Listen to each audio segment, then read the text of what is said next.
The Alter Rebbe was traveling, probably before the Nesius, and it was a cold night, and he came into Shklov,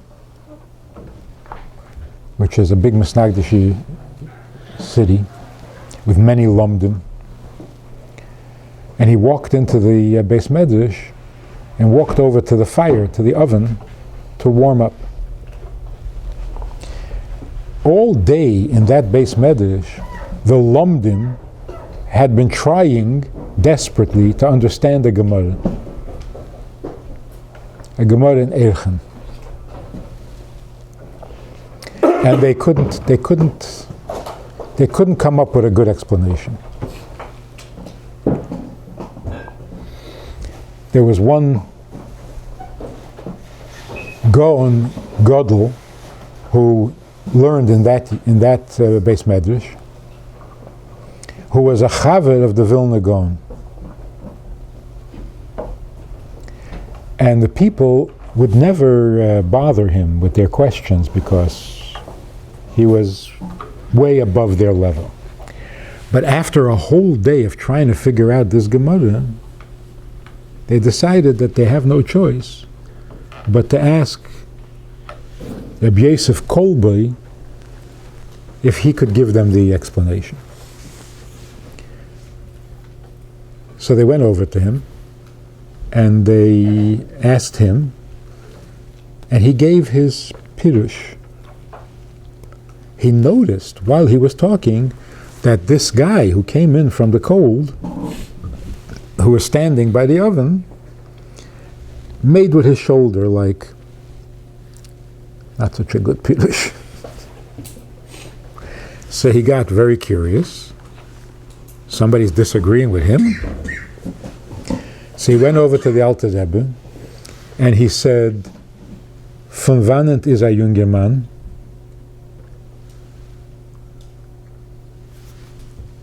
A little bit he was putting him in his place, like, you're a junger Mann, don't.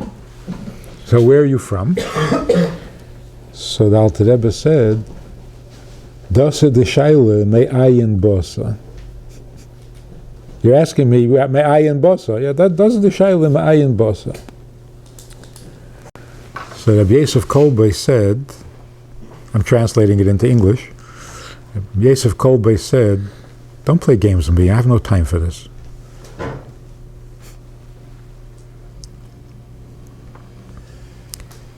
And he used the word hedyet. I don't do ordinary things. Hedyet. So the Alter Rebbe said, in Zohar it says that the biggest malach, matat, sar hapnim, is called hedyet. So don't, hedyet is echanim. So Rabbi Yosef Kolbei said, where are you coming from? Where are you getting all this? What's your... So the Alter Rebbe said, the Gemara says that Moshe lo yoda and David yoda. Moshe didn't know and David did know. What? Moshe said that Makas Becheres is going to start kachatzos, around midnight. David HaMelech says, chatzos laila okum laheides l'cha. So David can say exactly midnight. Moshe said around midnight. Because Moshe couldn't pinpoint exactly midnight, but David could. So the Alter Rebbe said, how is it that David knows what Moshe doesn't know? It's because Moshe is Chochmah, and David is Malchus. Malchus is Bittul. Tachlis Yediyah Shalei Neda. The greatest wisdom is understanding that you don't know. So David, because of his Bittul, this is how the Alter Rebbe said it. David is Bittul, Bittul weist Alts. Bittel knows everything. And anyone who thinks he knows the Pshat and Erchen, Taket doesn't know Pshat and Erchen. That's what he said to Rabbi Yosef Kolbe. So Rabbi Yosef Kolbe said, okay, so you tell us Pshat and Erchen. So the Alter Rebbe quoted the Gemara and the Rashi and teached it on Yiddish, and there was no kasha.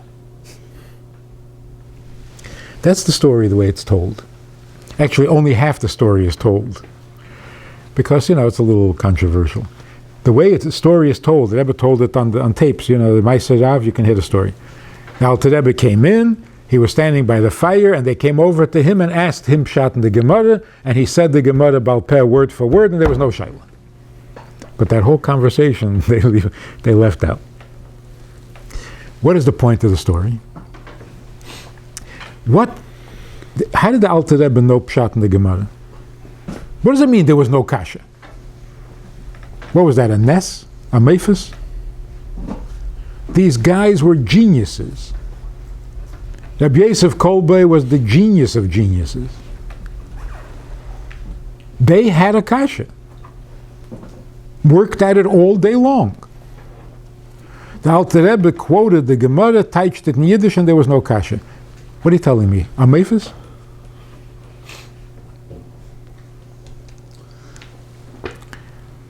The Alter Rebbe teached the words of the Gemara, and there was no kasha. Which means like this.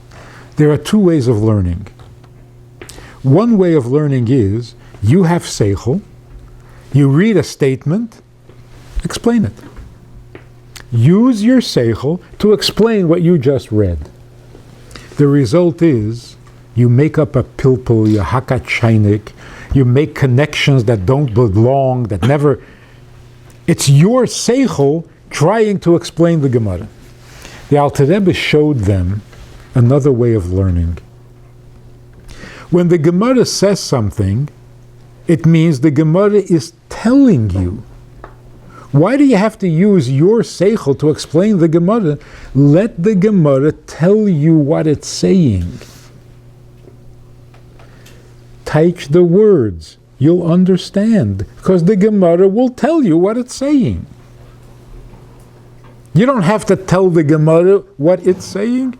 It will tell you. Just listen. So the problem was, they never let the Gemara speak to them. They were always telling the Gemara what the Gemara means. And they came up with brilliant, but not the right answer. So the Chabad way of learning, even in Nigla, is different from the regular way. The Chabad way of learning is, let the Torah speak to you, and it will tell you what it wants you to know. Not in this maimer, in that maimer. Not in this taisvus, in that taisvus. But you don't have to make stuff up. Torah was given to you. Just listen, you'll get it.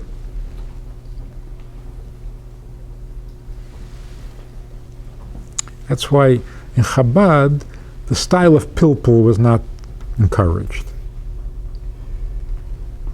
The style is, read the words. You don't understand? Read them again. They will tell you if you listen.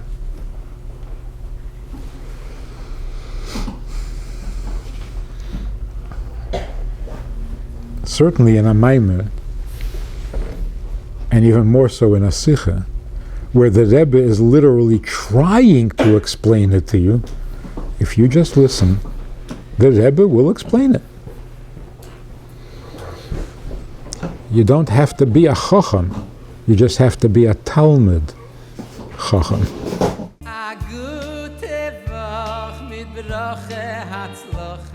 Yeshua is refuah is nachas und